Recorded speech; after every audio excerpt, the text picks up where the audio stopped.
Hola, ¿alguna vez se han puesto a pensar en la geometría? Y no me refiero solo a los dibujos y las fórmulas del colegio.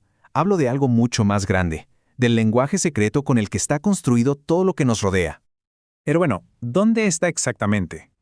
La respuesta es más sencilla y sorprendente de lo que parece. Está literalmente en todas partes. Piénsenlo, desde la forma perfecta de la llanta de una bici, las líneas de una cancha de fútbol, hasta los planos de una casa.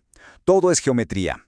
Así que, en este análisis, vamos a aprender su vocabulario básico para empezar a hablarlo con fluidez. Este va a ser nuestro recorrido. Vamos a empezar con los ángulos, que son como las letras de este idioma. Luego vamos a descubrir unas relaciones casi secretas que hay entre ellos. De ahí daremos un brinco a la magia del círculo. Y para terminar, aprenderemos a medir el espacio calculando áreas. Y para que todo esto quede súper claro, vamos a usar un plan de 3 pasos infalible. Primero, lo vemos en el mundo real, lo concreto. Luego, lo dibujamos, lo pictórico. Y al final, le metemos números y fórmulas, lo abstracto. Créanme, es la mejor manera de que el conocimiento se quede bien anclado. Muy bien, arrancamos con el primer paso. Vamos a entender los ángulos, el verdadero alfabeto de la geometría. A ver, ¿qué es un ángulo? Es súper simple. Imaginen las manecillas de un reloj o una puerta abriéndose. Esa apertura que se forma entre dos líneas que salen del mismo punto, eso es un ángulo. Y esa apertura la medimos en algo que todos conocemos, los grados. Ahora, los ángulos tienen como que nombres y apellidos, según qué tan abiertos están. El agudo es uno cerradito, de menos de 90 grados. El recto es la esquina perfecta, exacto de 90. El obtuso es más abierto y el llano es una línea totalmente plana de 180. Y si damos la vuelta completa, ¡pum!, tenemos 360 grados. Y ahora sí, aquí es donde se pone bueno el asunto. ¿Y si les dijera que podemos encontrar cuánto mide un ángulo sin siquiera usar un transportador? La clave está en entender cómo se relacionan entre ellos. Aquí es cuando nos convertimos en detectives de ángulos. Hay dos relaciones clave que hay que conocer. Los ángulos complementarios son como dos piezas de rompecabezas que juntas forman una esquina perfecta de 90 grados. Y los suplementarios son dos que, al juntarse, forman una línea recta, o sea, suman 180 grados. Y todavía hay más reglas que nos hacen la vida más fácil.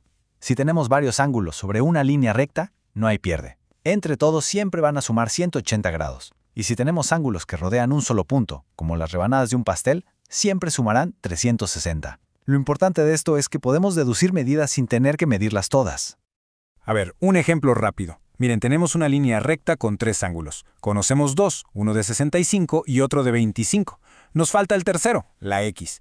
Como ya sabemos que todos juntos deben sumar 180, el cálculo es facilísimo. A 180 le restamos 65 y luego le restamos 25 y nos da 90 grados. Perfecto, la X es un ángulo recto. Ok, dejemos los ángulos un momentito y hablemos de una de las figuras más fascinantes y, diría yo, mágicas que existen. El círculo. Es hora de explorar esta forma perfecta. Todo círculo tiene sus partes, su propio vocabulario. El centro, pues, es el punto que está justo a la mitad. El radio es la distancia que hay desde ese centro hasta cualquier punto de la orilla. El diámetro es la línea que cruza todo el círculo pasando por el centro, que es justo el doble del radio. Y la circunferencia es, digamos, todo el contorno, la orillita. Y aquí entra en escena un número famosísimo, pi. Para medir esa orillita, la circunferencia, usamos una fórmula, 2 por pi por el radio. Pi es un número especial que vale más o menos 3.14 y representa la relación entre la circunferencia y el diámetro. Lo más increíble es que es el mismo para todos los círculos del universo, sin importar su tamaño.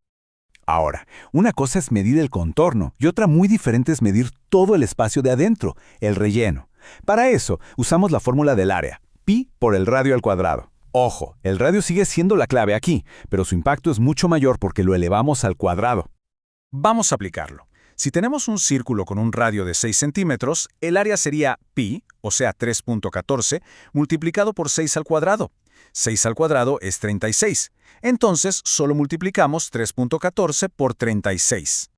Y el resultado es 113.04 centímetros cuadrados. Importantísimo, no hay que olvidarse de las unidades. Como medimos una superficie, el resultado siempre se da en unidades cuadradas. Ya que le agarramos la onda a cómo calcular el área de un círculo, ¿qué tal si vamos más allá? ¿Cómo le hacemos para medir el área de cualquier superficie? La mayoría de las veces todo se reduce a 2 fórmulas base. Para un rectángulo es súper fácil, base por altura, y ya. Para un triángulo es la misma idea, base por altura, pero el resultado lo dividimos entre dos. ¿Por qué? Pues porque un triángulo es básicamente la mitad de un rectángulo. Ok, ¿y qué pasa con esas formas raras? Que no son ni un cuadrado ni un triángulo.